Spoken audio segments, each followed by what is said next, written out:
Happy Friday, Miami. This is Buy, Sell, Hold Miami, a real estate podcast. I'm Peter Zalewski, condo consultant, expert witness, founder of the Miami Condo Investing Club. I'm joined here by my partner, my co-host, the moderator, Daniel Hernandez, a real estate advisor over at Compass Real Estate in Coconut Grove. He does single-family houses as well as condos. What's going on, Daniel? Happy Memorial Day weekend.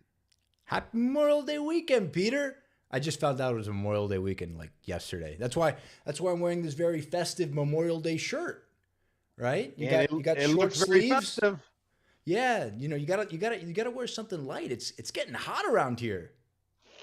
Much too hot, basically for May is what I would say. So you know what that means? Hurricane season right around the corner. Hurricane season right around the corner. Well, speaking of, I heard El Nino was coming in town. You ever heard of El Nino before, Peter? Wasn't he a pitcher for the Marlins? Well, like so a real top prospect. I had the similar question. So I went poking around the interwebs and I found this guy, this meteorologist. I'm not really sure what his name is, but he seemed pretty reputable. Maybe you can help me out with this. El Nino. All other tropical storms must bow before El Nino. Yo soy El Nino. For those of you who don't habla español, El Nino is Spanish for the Nino. Those are the meteorologists you like to watch, right, Peter? Well, typically I like to watch the Spanish language. The Spanish. Well, El Nino, it's Spanish. Yeah. You know, a funny story, not to divert, but Channel 7, Fox News or Fox, they had a meteorologist, and there used to be a magazine called Men's Journal, I think, and they did a story about this meteorologist working over at Channel 7, and she was rated the the best meteorologist based on a certain demographic. So they interviewed her and they said, hey, listen, you don't have the full designation. How do you go about collecting the weather? How do you know what you're going to report on the newscast? And what she says is, I watch the Weather Channel before I go on the air, and I basically just copy everything they have. So that's why I love watching the weather. It's like ChatGPT. You just ask them what the forecast is going to be, right? That's probably a better idea, although I use it for my horoscope sign, and it hasn't been good lately. Well, hey, everybody. If you're just joining us for the first time today, this is episode 53. I think Peter and I are calling this season 2 because we've been doing this for a year. And if you missed the show last week, we gave out some very special awards. Peter, I'm actually kind of let down. Nobody has contacted me to collect their NFT trophy. How's the NFT process going? Have you been able to create any of the NFTs?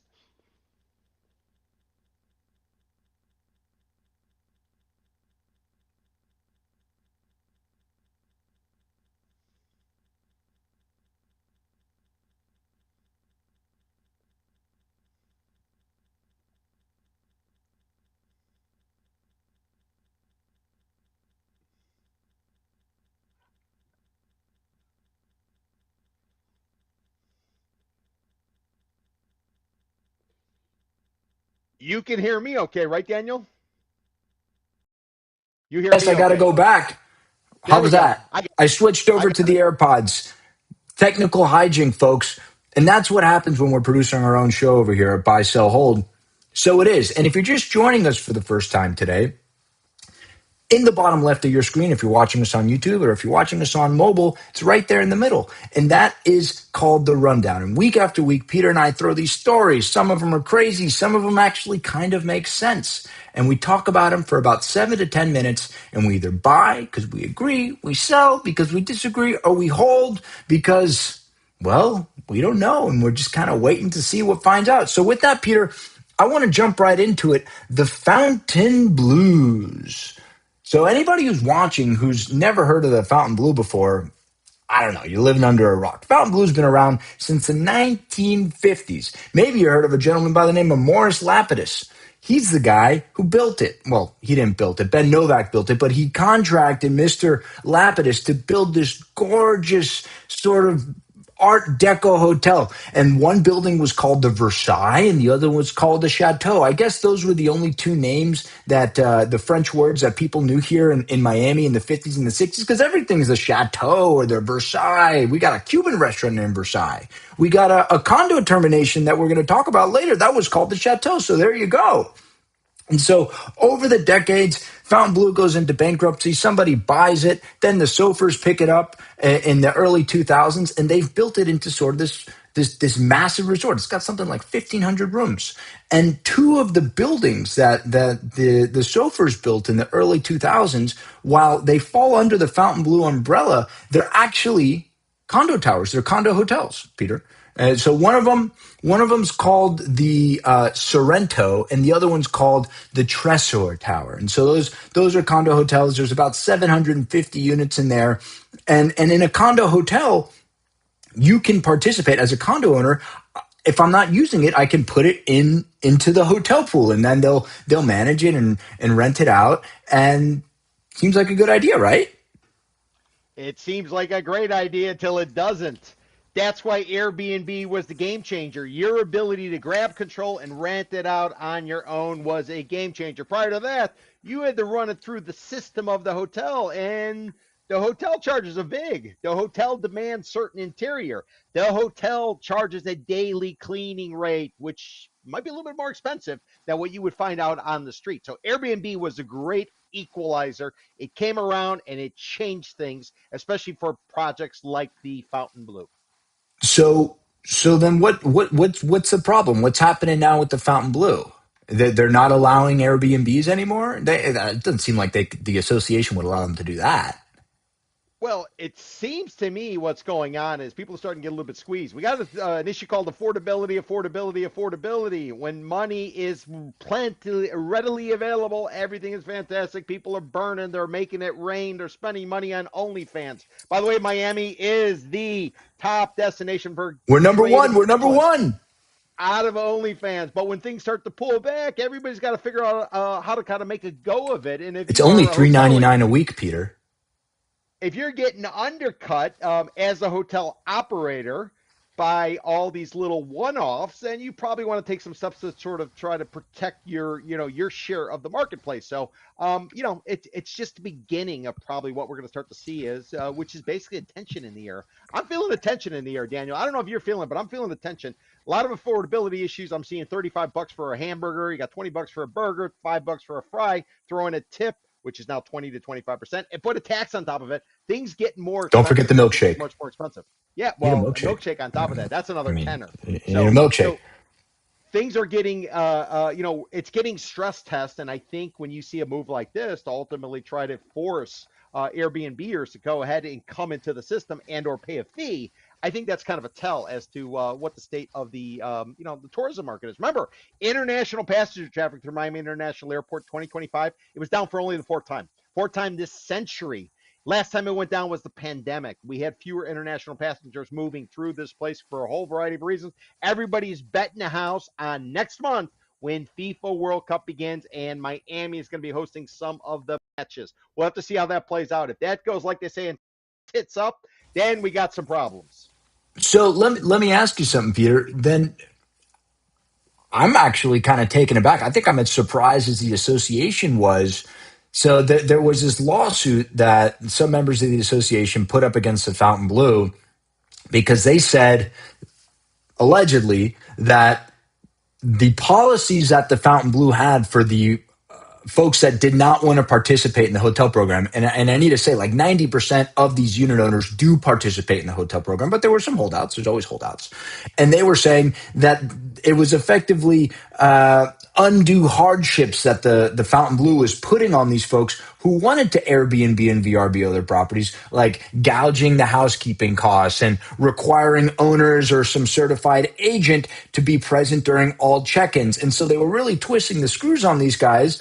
And these owners, these holdouts, thought they had a leg to stand on. Well, a judge has said, no, you don't. And I think this is bigger than the Fontainebleau. From my half-assed internet research over here, I'm not a lawyer, but it's something that they could become a template ruling, right? So we got condo hotels all across South Florida, and if owners feel like they're getting their screws twisted by a hotel operator, a judge is going to point to this lawsuit over the Fontainebleau and say, well, you're kind of shit out of luck. So what I would advise to anybody looking at any sort of condo hotel like property, hey, who's the operator? Look at the condo deck.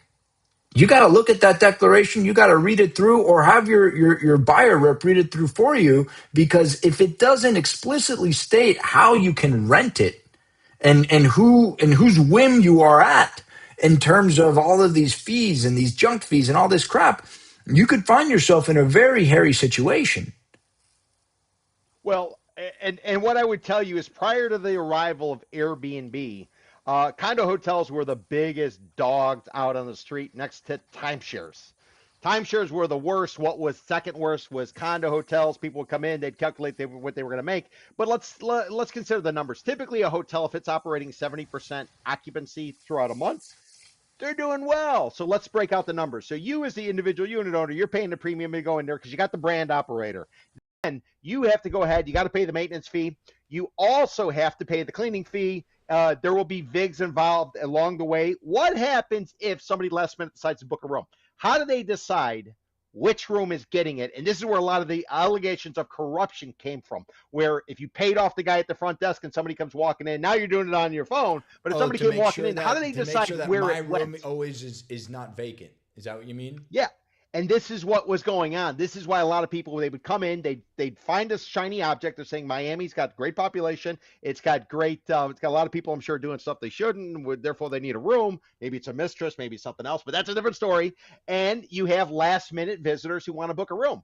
So they would show up, and certain people tend to get a lot more of the business. And then they went to a model where they said, you know what, let's just bring in all the revenue and we'll split it up, kind of like Major League Baseball does, or maybe the NFL, where they split up the revenue. So that was another strategy, but Airbnb changed it. They were able to basically empower everybody. If you wanted to play the game, you did it. If you didn't want to play the game, you went off on your own. You self-managed. You did a whole variety of things, and that's kind of where we've been. However, it's all starting to change right now. Airbnb has jacked up the prices, or individual unit owners jacked up the prices. Why? Because they're carrying costs. So it's a very convoluted game. It's a game where the tourism numbers, we'll see how they play out. But ultimately, when you're making money, everybody loves each other. When it starts to unwind, then you get into a situation which may be like this. And if I could just point out one other thing about Morris Lapidus. Morris Lapidus is interesting because this is the guy who basically redesigned Lincoln Road. Lincoln Road, that pedestrian mall, which is there between 17th and 16th. And let me throw out a little bit of trivia, and some people might not know this. Art Deco was created. Why?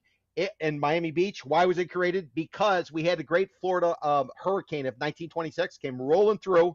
The demographics changed because we ran into the Great Depression, and they needed an easy way to attract middle class, but it was cheaper to build, and they threw some paint on it. So Art Deco is a result of the failures that happened of the Depression, as well as what happened with the great 1926 hurricane. So it was more so, it was the IKEA, if you will, design of what was going on. And now, because it's stuck around, everybody likes it. Now it's something famous, but it was a cheap way for somebody to put up something and rent out those units, close to 100 years ago.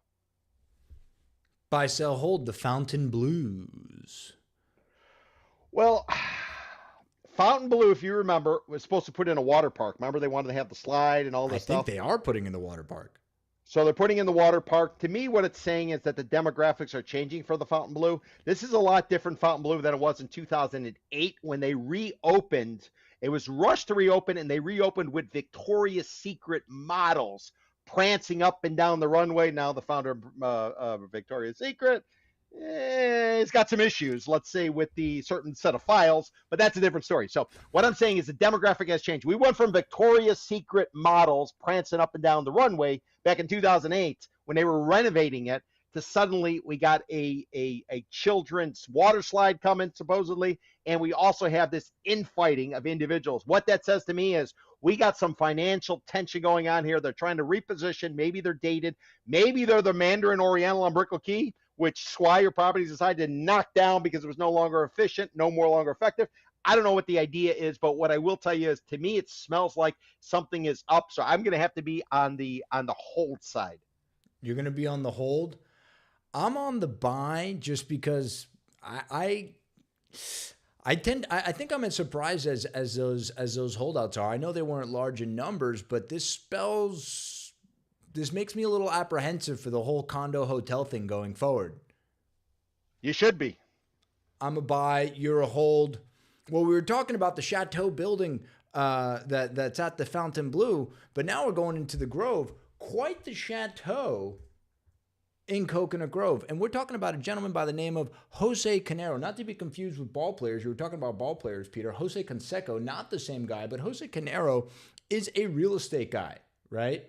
And he's got this place over here, or had this place over here that he bought back in May 2025. He paid a cool 17-something million for it, which, nice little chunk of change. Peter, you know how much he sold it for last week? Tell me. $45.5 million. Well done, Jose. Kudos to you, my friend. You got in, you got out, and I'm sure you got plenty of tax deductions, so you're not going to have to pay all those taxes. Well done. So that's 160% appreciation, or if you're playing the arithmetic game, that's a 2.6x back on his money. And so he flipped it to Elad Group, Elad Properties. Look, it's a small lot. It was he took it down. It was a 25-unit site, so that'll fit into Peter's criteria for a condo termination candidate. Peter, remind everybody what those criteria look like. Yeah, if you're an investor, you're looking to invest in a property that will be terminated, and you want to get the bump that's going to come from the developer who decides to pay everybody out. Typically, you want less than 100 units. You want to look at the balconies. The balconies, if they are glass, they're probably not going to happen. That means that they've done too many renovations. You want rail or cement. And then finally, if there is surface parking, if you drive in, you park, and you don't have to go up a step to get into the building and get into your elevator, that is a termination target because it is underutilized, it is obsolete, and chances are it's going the way of the dodo bird. And what about unit count, Peter? Under 100. Got to be under 100 because you're hurting cats. You're trying to get cats, all them together. Even with 25, 50, 60s. Yeah, I mean it's quite the endeavor, right? It is it's nearly impossible because there'll be a couple of holdouts, i.e. Biscayne 21. You get a few people jam up the whole situation. You almost have to run this down into the ground, and or you need to take it into bankruptcy court, which is probably the way a lot of them are going to go. So Jose, kudos to you. Let me tell you, my friend, you deserve a equivalent of a Super Bowl ring.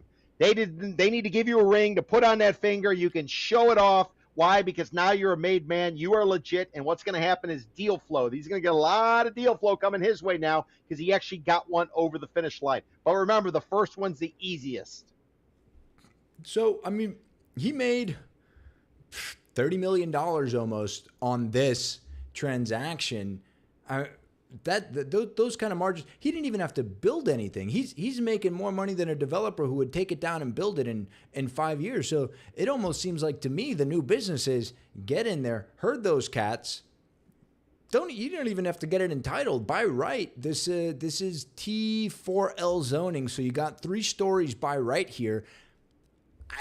It's a no view lot. You're gonna have to go live local. If you're spending $45 million to get any significant density there, we can ask our zoning expert at another time, but that's what it reads like to me. He also, and I highlighted this other lot just to the north, he's on a tear, Peter. He purchased, along with the group 8K Capital, the Levin brothers. They put together the 66-unit termination just to the north of this site, and I think they paid $22 million for that one. So is it the same playbook? Are these guys just going to 2.5x their money in a year with the same thing? Unfortunately, he's a known commodity. While he's got that ring, recognizing the fact he did a termination and he's going to get deal flow, he's now going to get charged like a, let's call it a plumber or a landscaper showing up in the Gables versus going in on the Miami side. Now he's going to have a certain premium involved. He's probably going to need to set up some straw buyers. And what I would tell you, Jose, during the Great Recession, what we found is people were buying stuff, and you know what the price they were paying versus what they were recording? Was it the same? No. They were separating the two. People were recording transactions higher than what they were actually paying. They were paying more dock stamps, if you will. They were paying more real estate taxes. Why? Because the buyers downstream realized they were being made the fool, and therefore they would only put a certain premium on it. So that's something to watch for. Watch for as these terminations start to go forward. You'll see people start to pay more property taxes. I had the opportunity to talk to a property appraiser at the time, a guy called Pedro Garcia. I asked Pedro, if I buy a place and I record it at a higher price than what I'm really paying, am I breaking the law? And Pedro told me at the time, if you're paying, as long as you're paying us the taxes, if you want to pay us more, we got no problem with it. So watch for that to come downstream, because people will figure out the numbers. They'll put a spread out and they'll say, this is the real number. Jose was able to sneak in, do his deal, but now he's a known commodity. And So wherever he goes, let me tell you, out of the bag. People will know. During the Great Recession, I would get calls saying, oh, you're in this building. What's going on there? So people started spotting me looking for distress deals, because we were taking down blocks. We were taking out buildings. So you're like the food influencer going to these restaurants. You're going to have to wear a disguise now. Is that what you're saying? I'm going to see you with hair? He's going to have to, but I would say I was compared to the Grim Reaper, because if I showed up looking at a building, chances are it was Tampa-style tits up. Tits up. So the reason why, and we talk about the Grove a lot on this show because that's where my office is, and Peter lives right up the street. But the Grove is quite the anomaly, right? You have multi-$100 million transactions bringing up the mean of these transactions, and that's why we like to talk about median numbers, because if you're measuring averages and you have a mean, $170 million is going to skew that sample size. But looking at it, you have condos trading, and the One Park Grove was the record breaker in this one. They got just about $3,300 a square foot at One Park Grove. And then across the Grove, you have, let's see, $1,030 a square foot across Coconut Grove and Coral Gables. That's per condo Black Book, with shortest days on market in the metro area at 74 days median. It's a hot market. Yeah, it's a hot market, but as you know, we do an index. We've been doing it since January 1st of 2025. We track the market based on active listings, pending sales, to give us an indicator. Where's the market going? By the time the closed sales come out 6 months later, 3 months later, as many months later, it bears out what it is, what actually happened. What I can tell you, though, is that the Grove is sort of cooled down a little bit. So now the top market in all the land is Little Havana. Number 2 is going to be West Palm Beach because of the Mar-a-Lago effect. Those people going in there and buying. So the Grove is still hot, but we are seeing it sort of, it's at cruising altitude anymore. Yeah, it's not on the same trajectory like an Elon Musk rocket going into the skies. The unsubstantiated, but the rumor is that Elon went to go look at that unbuilt Ted Michael Glazer house that he just demolished on North Bay Road, the one that he wants to sell for $300 million. Come on down, Elon. We'd love to have you. We lost Commissioner Carollo. He provided a lot of entertainment for us. Maybe Elon could step in that space and give us something to talk about week in and week out. Well, speaking of Carollo, I saw in the paper this morning there's some sort of settlement about a pension. We're actually going to give Carollo some money, even though, I don't know, we've paid something like $10-12 million in his legal fees. We're not here to talk about City Hall, but hey, if you got an aging multifamily in Coconut Grove or Coral Gables, pick up the phone. Everybody knows what Canaro looks like. Nobody knows what Peter and I look like. Or, well, maybe Peter, but Peter like 10 years ago. He's not the Grim Reaper anymore, guys. Peter's bullish. Haven't you heard? Buy, sell, hold. Quite the chateau in Coconut Grove.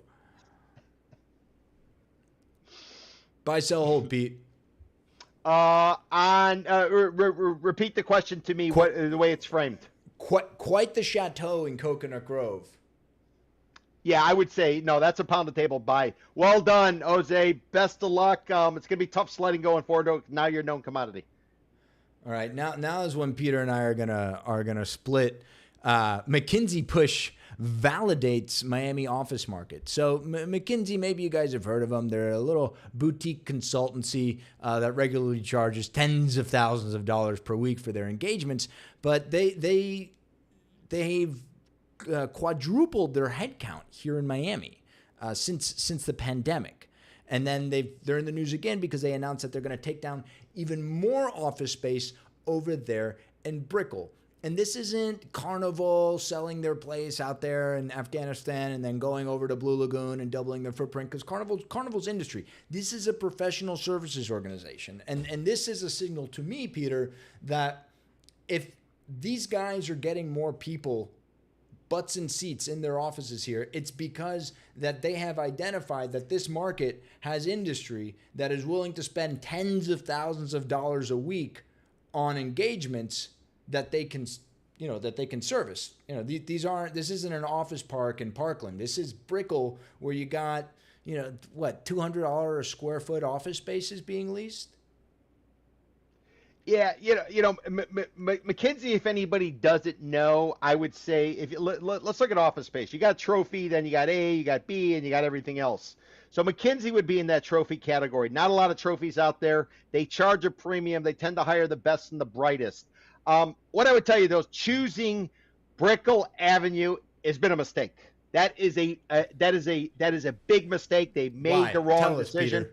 They should not have gone into Brickell, because what it sounds like to me, and I could be wrong, but what it sounds like to me is they are here because they're following those people who are sort of the market movers. Let's call the Magnificent Seven or Magnificent. Which, Daniel, by the way, we got to come up with a term for all of these Ken Griffins, these Alex Karp from Palantir. We need some sort of phrase. In Wall Street, they call it the Magnificent Seven, talking about number of stocks. We need a catchphrase to be able to refer to all these people. So I think McKinsey's here because they see the opportunity to peddle product to these magnificent people. And then what they're going to do is they're going to be able to play it out. But why would you go to Brickell Avenue? If you really want to go in there, lease from Ken Billions. Lease from him, that's one thing. But why would you lease Ken Billions' tower isn't going to be done till 2029. So go to the Gables. Where do the CEOs tend to live? They tend to live in the Gables. Their offices are somewhere that's what in and around there. Apple took down like 40,000 square feet in Coral Gables. Yeah, so not a good start for McKinsey if they're actually going to blow it out. Now, it's one thing if you want a satellite office, but it's another thing if you actually want to sit down with the clients. A lot of the people, while they might have Brickell Avenue locations, many of them are living in the Gables in these pads, or maybe they're over Cocoa Walk, or they're in any Gables Estates. They're not going to be on Brickell Avenue. People living on Brickell Avenue are more so the kids, or maybe it was the abuelas. That's where their high-paid grunts want to work and play. Right. So it's been explained to me that you look at the white shoe law firms, the big corporate law firms, they try to one up each other for recruitment purposes. So you're trying to recruit, the top 5% guy out of Harvard, and he goes, hey, am I going to work at law firm A? And then you go visit law firm A, and they're on the 35th floor of the Southeast Financial Center. And then law firm B, though, they're on the 50th floor. It's like, all things equal, you're going to be busting your ass 100 hours a week no matter who you work for. Do you want to be in the guy who works on the 50th floor, or you want to be with the guy who works on the 35th floor? So I think there's a lot of posturing for the purposes of recruitment and marketing, and that they want to be seen as within the sphere of Ken Billions. But McKinsey's reputation is being able to break away from the crowd, be able to provide some information that is not the norm, and by choosing Brickell Avenue, they're just another address to put on the list. I think it's a big mistake. If they wanted to be in and around Brickell, they should have gone go into Cipriani Building, Lionel Messi, where he's got his units. Go on Coral Way. Do something that's distinct. You're just following the crowd. And if you're McKinsey charging a premium, why the heck am I going to them if they're just like everybody else, is what I would argue. So I pulled the numbers for Brickell Class A vacancy, 5%. 5%. And that's about on par with New York, and then higher or lower than Washington, D.C. Take it with a grain of salt, but that's what I read here. Miami's office utilization rate, which is a separate figure, and Peter and I aren't commercial guys, but if you're a commercial guy watching this will mean something to you. Miami's office utilization rate is 74.4%, actually higher than Manhattan and Washington, D.C., 74% and 70% respectively. And then corporate expansions accounted for 671,000 square feet of South Florida office absorption in 2025.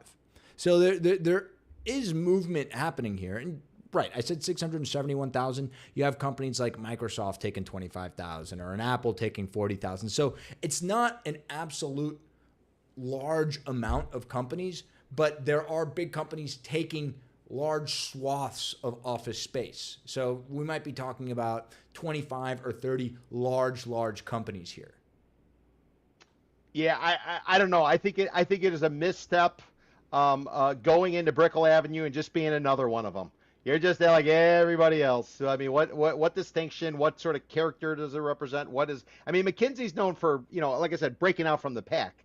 And to go in where everybody else is, I mean, I guess you need it because of clustering, but isn't it a little bit more powerful to go into an area? You know what would have been a perfect site, Daniel? McKinsey should have reached out to Walter D. Fortuna, old man D. Fortuna. He's got that triangular site right over there by the Grove, off the Rickenbacker Causeway, Brickell Avenue. Go into a place like that, add it, turn it into McKinsey headquarters so everybody can get there from Brickell, the Grove, I-95, the roads. All they should have come out swinging. What they did is they basically just they're in the middle row. They got the middle seat. So before we wrap up this topic, I wanted to give some value to buyers, right? So why does this matter for you as a buyer? Because these people who work for McKinsey, these grunts, right? If you're largely a grunt, you're a post MBA first year associate at McKinsey. They're paying you $250,000, $260,000 a year, and if you put your head down and keep your nose clean, you're on the track to make $1 million, $1.5 million in the next decade. And you have to understand, these are the people who are buying $1,500 square foot condos in Brickell. That's who we're competing with now, right? I don't know any Fortune 100 company down here in South Florida. You post MBA, you're going to go work at Royal Caribbean or Carnival. They're not paying you $260,000 a year. So this is the new sort of demand dynamic for condos in Brickell, and I think these are a lot of these are the buyers that a lot of developers are fighting to get in front of. Yeah, the only issue is the advent of AI and the juice that McKinsey's going to carry. Granted, everybody wants something typed up. They look at the executive summary, they put it in the file, but you got to wonder what kind of impact AI is ultimately going to have on all of these brilliant people who are coming out of university. They're coming down here. They're able to share their thoughts. So it's a yin and a yang type of scenario. I can see why it makes sense. I mean, to me, the takeaway of McKinsey increasing its footprint is more so it's kind of like if a pre-construction condo project gets construction financing. Now it's been legitimized. So if I see McKinsey doing what they're doing, this is legitimizing to me. Several of these wealthy people are coming down here, I think, to retire, but maybe they're actually coming here to set up businesses. McKinsey wants to be around them. That's kind of the way I'm reading it. But big mistake on Brickell Avenue lease is what I would say. Very commoner. Middle seat in the row. So buy, sell, hold. McKinsey push validates Miami office market. Am I hearing a buy out of you on this, Peter? Ooh, We're not. I didn't say Brickell Avenue. It's just the Miami office market. I would be a hold, but I would be a pound a table buy about the wealthy types coming here because of McKinsey, coming here to do business, not Jeff Bezos long in a tooth looking to retire. Ken Billions goes to work every day. That's all he says. I see him doing a lot of speaking. I guess that's work. Have you seen these guys coming in? Joshua showed me this, or maybe I showed Joshua. We saw it on social media. Now they have, and this is the most Miami thing I think I've ever seen. They have these barges, right, that are in the bay, and you can charter a helicopter to come down to the barge, and then a boat comes to pick you up to bring you to a boat, your big boat, because God forbid you get on your yacht from the marina. You don't want to be seen. It's very private, very private people here. I heard about that today. So yes, I guess that's a thing now. What about the helipad? What about Zaha Hadid's building? It's supposed to have a helipad. Yeah, I'm on a party. I'm on the 1000 Museum guys love the helipad thing. They put one on the Aston Martin. Peter, your office is right there. You ever see a helicopter land on top of the Aston Martin? Heck no. The only time I see a helicopter, as some call it, the ghetto bird. The only time I see the helicopter flying through is they got a spotlight down and they're chasing somebody. And a lot of those end up on YouTube, up I-95. All right. You're a hold. I'm a buy. Well, we're talking about the billionaires. Billionaire Beach has a sunny forecast. So we talk about billionaires on this show because, well, you guys like to hear us talk about billionaires, and you guys like us here talking about billionaires doing bad things even more. So in the last couple of years, we've got some big billionaires moving down here. We got Mark Zuckerberg and his wife. We got Sergey Brin, Larry Page. They're not living together, but they're, buddies, founders of Google. Howie Schultz, Starbucks. Jeff Bezos, who, apparently is retired per Peter Zalewski. You heard it there first. Peter Thiel, he's been here for a while. Maybe they change his name to Pedro Thiel. And then, of course, our personal favorite, Ken Griffin, a.k.a. Ken Billions. And there are more, and they are coming here. Why are they coming here? They're coming here for pro-business, which is kind of vague and nebulous. But a lot of them are coming here because of the proposed California wealth tax, which, by the way, if they didn't get here before January 1st, 2026, sorry, guys, you're going to have to pay it if they pass that referendum. But I think the Google guys, because they're probably the smartest of the bunch, made it here before. So they're safe. So these guys are all coming in here. They're coming to what's been dubbed as Billionaire Beach, right? You go up and down Collins. Daniel, can you show us on the map? Can you show us on the map where it is? I thought you'd never ask. Let's pull it up. Billionaire Beach. So Billionaire Beach is this strip here, and I guess it's kind of vague. I don't have geographical markers for Billionaire Beach, but here's Miami Beach, and this is where a lot of billionaires live. So if you come up here, you got Indian Creek, which is a collection of about 40 homes, and the asking prices for many of them are well over $100 million. I think Mark Zuckerberg just bought an unfinished one for $170 million, right? So then you got Collins Avenue all up and down here where the Fontainebleau is, and there's all of these redevelopments happening. So you have, most notably, the Ritz-Carlton, which is now a three-way joint venture between a few families. Gentlemen bought the Sagamore, and now they're getting rid of the Sagamore. They're going to rebrand that as part of the Ritz Hotel, and they're building 30 residences. You know what the most expensive one in there is going to be asking for, Peter? 120 million. I don't know. I'm guessing. I'm going off of Old Man Witkoff, Steve Witkoff's. You won. The price is right. You didn't go over, but you're really dang close. 125 million. I mean, they start at the one Peter's unit at the dumpster in that building starts at 4.3. Damn, that's expensive. That's expensive, right? I mean, maybe somebody, if this sales team gets away with this by the end of next year, maybe they'll be the ones awarded this the buy sell hold award for. I don't know what. We're going to have to come up with a new one because that would be highest bar tab of the year if I ever saw one. Absolutely. You're so right about that. So you got the Ritz, you got the Raleigh, which Sfo lost, and the New Yorkers came down and took it off his hands. Supposedly, Sfo had a unit there that went for something like $9,000 a foot. So you got really big numbers on the beach. We're talking numbers that blow the already very expensive Coconut Grove, but straight out of the water. Nadeem Ashi of Fort Partners, he's building stuff in Bal Harbor and Surfside that, honestly, I don't know how he does it. He sells out 11 units for $400 million. I mean, this is multi-billionaire beach. You're not buying a $50 million condo if you got $1 billion. You need to have a couple $1 billion to put down for a $50 million condo. That's 5% of your net worth. That's a good point. But then if you do that, do you actually want to live in a condo? Do you want to pay the dues? Do you want to go? Now, granted, you might have a private elevator. Dues, at that point, they're making that much money in their checking account on an hourly basis. But do you want to live in a condo in a situation like that? Why wouldn't you go up to Golden Beach? Why wouldn't you go to Altos Del Mar, which is up in North Beach area? Buy one of those homes, pick off one of those, knock on somebody's door. There, you got a bunch of neighbors. It's probably empty because half the year, all your neighbors have 6 of these things. If you want a sense of community, you can just get in the car and cross the street. You're in Miami Beach after all. Yeah, Miami Beach in all its glory. Miami Beach can be great and also can be very interesting as well. And then you're going to drop that much money on a condo. So, yeah, it's interesting. I would love to see it. Why don't they buy at the Nobu? Buy at the Nobu condo. Nobu. Let's start marketing the Nobu. But I wanted to bring up Billionaire Beach because it's not just about the billionaires. Kind of like McKinsey, how McKinsey's trying to get into that same sort of sphere of influence that Ken Billions has. But what about all the people that come with it, right? The social infrastructure that all of these billionaires have. And we're seeing it in the numbers.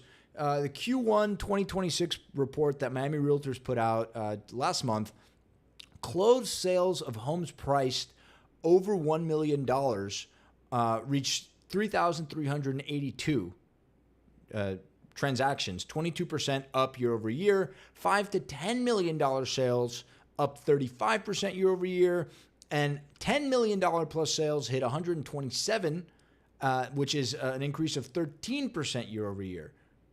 And then the other figure I just houses though, right? We're talking everything. Okay. Yeah, I think that's going to lean house because when I was looking at condo numbers, there wasn't a lot of activity. There's a lot for sale. Here's the umbrella one that I like that they track this one because it's not obvious that, or at least not obvious to me that one would track this, but the out-of-state driver's license exchanges. So this identifies not people that are just coming here seasonally. You're not going to change your driver's license if you're coming here for 3 months a year. You're going to come and change your driver's license if you're going to claim homestead, right? Primary residence. So up 24% year over year in Q1 2026. And it's the usual suspects. It's exactly who you would think. It's New York, California, New Jersey. Yeah, the usual suspects. You know, there's kind of a couple things to keep in mind. Mr. Bezos, Jeff Bezos, the guy who started Amazon, who now is, he's all buff, he's working out, he's doing everything he's doing. He said on CNBC this week, he said on a guy called Andrew Ross Sorkin, who does the morning show. And Mr. Bezos, one of the first questions he was asked, and Daniel, did you happen to see this interview? I did.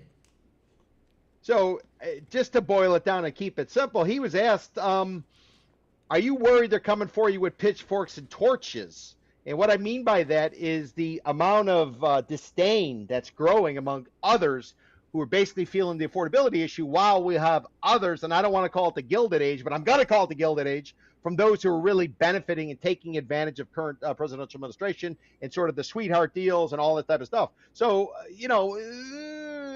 we're starting to see this pushback. I'm not saying 1789 in Paris, but you got to kind of wonder, and that's the first question. And he said he gave it some thought. You know what his solution was? Why is anybody who's a nurse living in Queens making 75 grand, why are they paying income tax? They shouldn't be paying anything. It only constitutes 3%, supposedly, of all the revenue coming in. He says that we got a spending problem and everybody should not have to pay taxes. I like that, but that sounds like a movement towards, can we say socialism? Is socialism? You said the S word, Peter. Peter, I sent you the PDF of prohibited words. We don't want, the algorithm is going to knock us down again. You said climate change and nobody was watching the show for like 2 months. But the moral of the story, though, is this is on the radar of people. They need they realize they're being spotted. They're being singled out, and I don't think anyone's against capitalism. I think what's going on is you're seeing a resistance that's starting to grow as people are starting to feel the pain of the affordability issue, of rising gas costs, of a $1 billion public funded ballroom, of all these other things going on. So, we're really at kind of a tipping point, I would say. And Billionaire Beach sounds like a great thing, but if they come with pitchforks and torches, that guy or woman working at the front desk making $25 an hour, I don't think they're covering your ass. They're not saving your ass. So maybe Indian Creek makes a lot more sense. And by the way, Mr. Bezos bought 3 lots. Mr. Zuckerberg, he just paid $170 million for a piece of dirt. You got 41 properties, $170 a lot. Run the numbers. That is a $7 billion real estate value if Mr. Zuckerberg's property is correct. You hit them by 2% property tax, a third to the county, a third to the school. No, but if he claims homestead, it's going to go bye-bye, right? They're going into special session right about now, huh? Imagine the state of Florida eliminating property taxes if you claim homesteads. If you spend $170 million, you don't have to pay your 2%. You get to walk right through. They're not definitely coming with pitchforks and torches then. No way. Impossible. Healthcare is under control. Gasoline is cheap. Eggs are actually cheap. Coffee. Have you tried to buy any Bustelo? Have you tried to buy any Pilan? I took a picture last year. I'm an posted espresso it. sucker. $9 for a little brick of this stuff. And it's black. It's not the white stuff.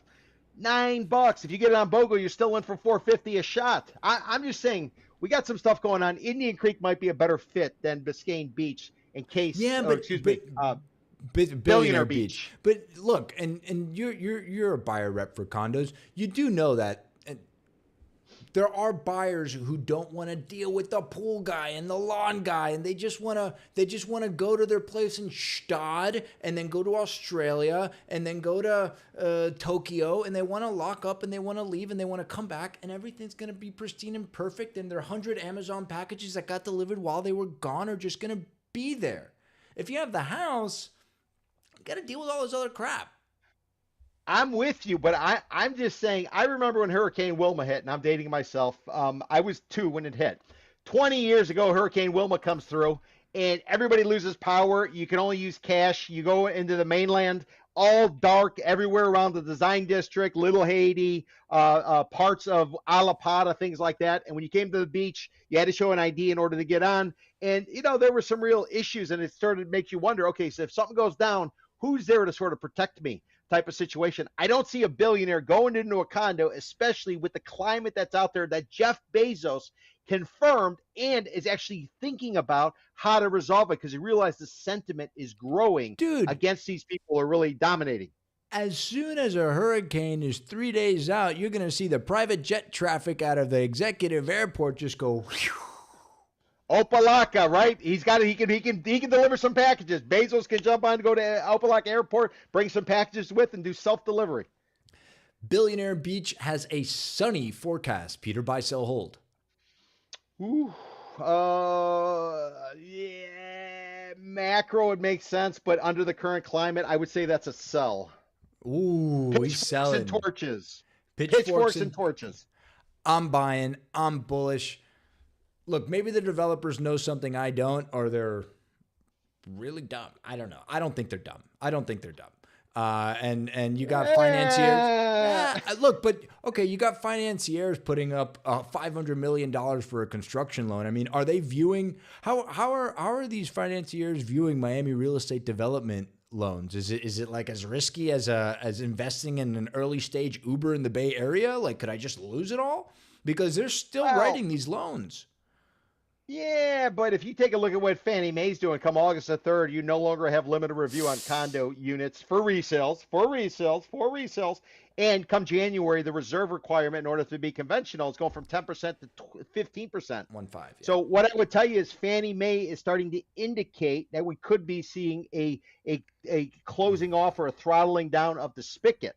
And if this financing spigot shuts down, we all know what happens. Rates go up, housing down, rates down, housing up. So this is something to really pay attention. Mortgage rates coming in north of 6.5, Daniel. I saw that yesterday. We'll have to see what happens in June. You're a sell, I'm a buy. Last topic of the day, gang. Slumming in South Miami, or so me. We're, four syllables was too much to just say South Miami, so everything's so me, or like so Bree for South Brickell, or FU for, yeah, you know what I mean. So, South Miami residents have been hearing, I grew up very close to South Miami, about this generational redevelopment of this small little mall, about 10 acres, called Sunset Place. Sunset Place is like the third iteration of this swath. It used to be a bakery, then it was called the Bakery Center, and now it's called Sunset Place. And I think their timing was just kind of bad with this, because Sunset Place has been kind of decrepit probably for a better part of a decade now. And they got the AMC, they had a Johnny Rockets, they have that seasonal place there on the corner of US 1 with high visibility that always becomes like a Halloween store during the months of September and October. That was the anchor. That was the Virgin Megastore. It was a Virgin Megastore. Wasn't there also a Nike Town in there or something? Yeah, there was a Nike Town. So you had the Barnes & Noble, the Nike Town, the AMC, the Virgin Megastore, the Hot Topics where, 14-year-old guys and girls would go get their belly buttons pierced, crap like that. So this is all supposedly going to be gone because our boy, Mr. Vidya, came in. Alex Vidya, him. Alex Vidya bought it. So he's Midtown Properties, Midtown Group, Midtown Opportunities. I don't really know what the name of his company is, but Alex Vidya, same guy who JV'd with Mr. Carlos Rosso, our Rookie of the Year, our BSH Rookie of the Year. If you watched our show last week, they're putting out Midtown by Proper over there in Midtown at the old Walmart site. So Rosso's not involved with this. I just want to be clear. But Alex Vidya took this down, and he got permits for this. And the mayor of South Miami, Mayor Hernandez, has come out and said, for the first time, really, and I'm paraphrasing, the municipality isn't the one slow stopping this. The developer's got to put his, pedal to the metal and start doing things, because the last news that I heard about this was last July that they got their permits. They haven't demolished the thing. So what's going on? Did you hear anything through the grapevine, Peter? Well, I can tell you a little bit about Alex. It was funny because everybody used to drink at a place called Sugar Cane over in Midtown Miami. I used to live on top of Sugar Cane. Oh, okay. Oh, you lived in that mid block. I lived in Midtown too. So where the cheese course was. Midtown too. Okay, so let's take everybody back. So back in the day, you had a group out of New York, and you had some locals who went ahead and they basically entitled what would become Midtown. This is when Johnny Winton, the commissioner, this is before he got punched in the eye at the airport when he was all liquored up and they took a picture and he got arrested. City Commissioner Winton with the black eye, but that's a different story. Commissioner Winton was very, very influential in bringing the trolley system there. Midtown used to be a carriage station for Henry Flagler's train tracks. Yeah, they would do stuff there, they repair, they do whatever. So it had a big wall around it. Ultimately, it was severing what was going on between what's now Edgewater and what would be ultimately Wynwood, Alapata, stuff like that. So they take it down to get it going. And guess what? Tampa style tits up on the entire project. Condos are sold in bulk to guess who? Ronald Krongel, the guy who was involved with Jungle Island, as well as Jeb Bush. Jeb Bush, our former governor, was a bolsterer. They buy the units. And you know who buys the dirt? Old man Vadilla. Alex, if you're watching, you're an old man now. Old man Vadilla takes it down. So he buys up all the dirt. You know what else he buys? He buys the site of what should have been Infinity 2, right there at Coral Way in South Miami Avenue. Takes that site down, retrades that to George Perez. Old man Perez buys that. Oh, was that the SLS? Yes. Vadilla, I did not know this. Mr. Vadilla, you are a land banker. He's a land banker. He banks land. He doesn't build. So wait, he's been sitting on this, and look, I don't know what's going on at Sunset Place, but just looking at it from an outside observer, it seems like a tenant is looking for some moolah to get the hell out of there, because you got there's still not a lot of business, but there is some business being transacted, and you got a Barnes and Noble. I don't know if anybody's ever in there. There's a Starbucks in there. There's a movie theater that I don't think anybody I know has been to in 5 years. The GameStop. I used to go during the pandemic. $5 Tuesdays. I would take the Metro Rail. I'd go there. I'd walk across. Which, by the way, the movie theaters were great. They screwed up though on how they built Shops at Sunset, because the Metro Rail station is located farther. What is that? West. It's not located off of Sunset. So when you get out of there, it's a long walk. If they would have positioned it more so where I think it's Akashi. Oh, if they would have spun it so that, but the thing is that, so the parking lot is there right now, but if they would have spun it, then the parking lot would have been like facing the central business district of 57th and Sunset there. Here, I'm going to pull it up for the gang so everybody knows what the heck we're talking about. But the disconnect, if anybody, like Grove Central is starting to have a lot of popularity, and anybody knows 27th US 1, right across from Crooks and Crooks, which is the bait shack where Ugo Colombo is advertising his luxury condo project called Avita. So that one's having a lot of success. And why? Because you can get off the Metro Rail, you can do whatever you're going to do. If you go to Shops at Sunset, it is really a pain. It's almost like it was built to eliminate or shun those people taking the Metro Rail, and increasingly, because the entrance of the Barnes and Noble looks into South Miami. There's no pedestrian traffic on US 1. Correct, but if they would have repositioned it because of the train, it might have been more welcoming. Now, at least I'm talking about somebody who doesn't have a car, haven't had one since 2013. That's one of the things that always sort of struck me as weird about the Shops at Sunset. It is a car-centric type of location, but then what did they do? They designed it as if it was going to be urban. So it doesn't make any sense.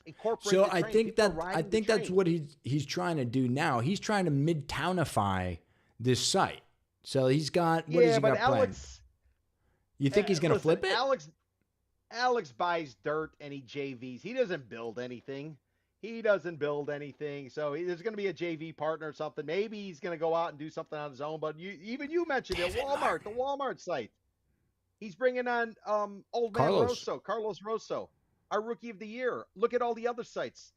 Alex throws in the dirt. He's not building anything. So if the city is waiting for him to do something, maybe I'll be proven wrong, but show me a project he's built. I can show you a lot of dirt he's owned and retraded or JV'd on. So this is what he's got the permits for. 1.47 million square feet, 1,500 residential units, a 300 key room hotel, food and restaurants upwards of 100,000 square feet, office, movie theater, performing arts venue, and another 3.4 acres of public open space. We're talking 7 towers. I mean, so whoever does want a JV, if you know how to build, dude, give Alex a call, give Vidia a call. I mean, because it's ready to go. The other part of SoMe, South Miami, that I want to talk about is 13th Floor Investments, who are the sole winner of that RFP, request for proposal. Wow, it's a tongue twister. Been a long week. To renovate Government Center on the opposite side of US 1 over here. So we're looking at Sunset, right? That's Sunset Place. So Government Center's over here. Where's Government Center? Right around here where the South Miami Library is, and you got City Hall, and you got all this municipal land here. Well, SoMe is the same sort of thought process that 13th Floor Development wanted completed, actually, or in the process of completing over here at Douglas, called the Link at Douglas. So they're going to build the Link at SoMe, which is going to be more metro accessible apartments, because I guess they had fair success over there on Douglas. Do you know anything about that project? Have they been successful there, Peter? There's rental project over here where they put Milums in there. We're talking about 37th in US 1. Yes, sir. Yeah. So on the south side, they have the Aldis, and there's reasonably priced housing. On the north side is where you're going to have a lot of the rentals. There's a brand new rental tower going up right now as we speak in and around the Metro Rail station. A lot of money's gone in there. There are a lot of places for rent there. The prices are extraordinary. However, many of these places you walk in, you ask, hey, what are the terms? And they want $500 a month security and pay the first month rent. So you can read that however you sort of want it. But have they built units? Yes, they put up a lot of units. But let me say something that's controversial, and I know I never do that. No. What I want to say is South Miami is hot when the market is hot. When the market pulls back, South Miami is not a top destination, is what I would argue. I would say people go there because it's close to the Gables. It's close to stuff. It is not an anchor that I would say that's a destination. I'm not going to say it's a rest stop along the intercoastal, which is North Bay Village. But South Miami is a place where you grow into it. In downtown Miami, it would be Edgewater.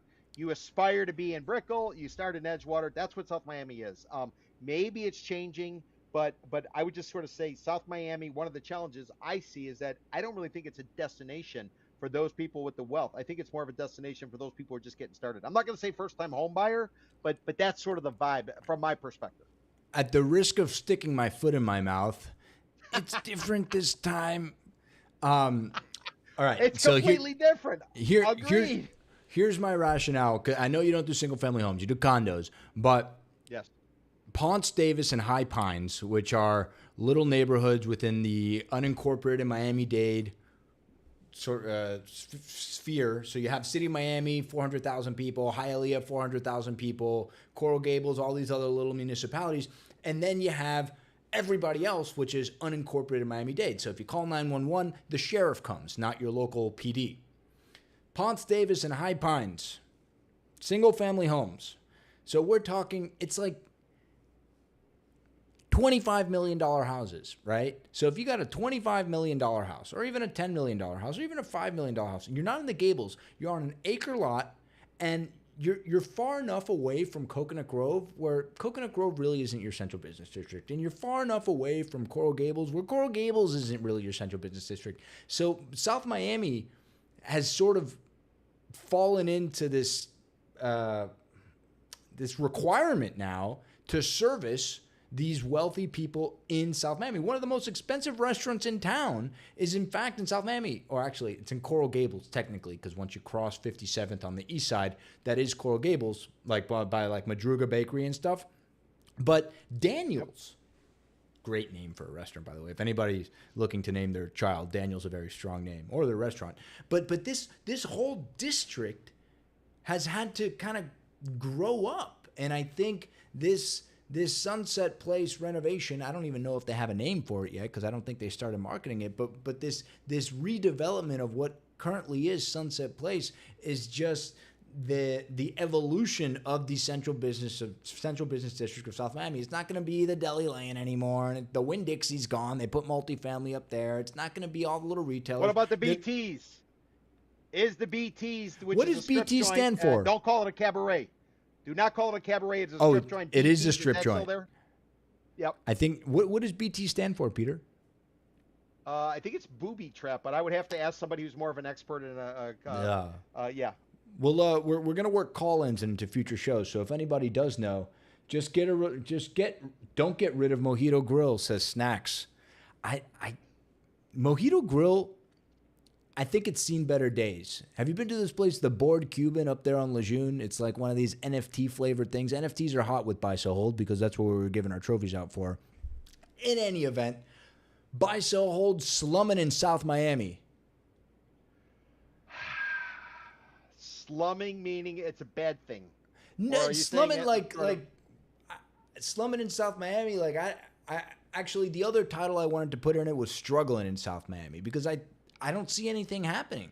I see all these news and these headlines and these great plans we're going to have, but I still see Sunset Place every time I drive down 57th Avenue. So, first of all, Alex, the owner of the land, if you're watching this, what I would tell you is, what I would propose as a name, why don't we call it Vidia Land? Or Vidia-landia. Vidia-landia. Call it Vidia-landia. Vidia-landia. Yeah, that's We could build a perfect. water park, like you. what they do in Miami Beach. And Alex, if you do something, open up a sugarcane there. The one time I met you were busting my chops for talking shit about everything going on. If you do something there, open up a sugarcane. Sugarcane is a place where you build community. It was the first step. It was the only thing in Midtown for a long time. And everybody congregated there. Everybody kind of went there. No, I mean, listen, South Miami is hot when everything else is hotter. I don't think people aspire to move to South Miami. I think they start in South Miami and they move on to the Gables. So are you slumming in South Miami? I don't think you're slumming it. I would have to be a hold. I'm selling. You're holding? I would be a hold. I think there's, it could go either way, but I know Alex will probably JV with somebody who's going to do something spectacular. And hey, bring Rosso in there. He can build more pickleball courts. You should play pickleball, Peter. Try it out. Get a little sweat in. All right, you're a sell. You're a hold. I'm a sell. You got a colorful board today, Peter. You are eccentric, eclectic Peter Zalewski. That's our show for today, folks. We got a huge summer plan for you. Peter doesn't take vacation. Neither do I. We're here live every Friday at 4 p.m. Eastern Standard Time. See you guys next week. See you the week after that. Love y'all. Ciao.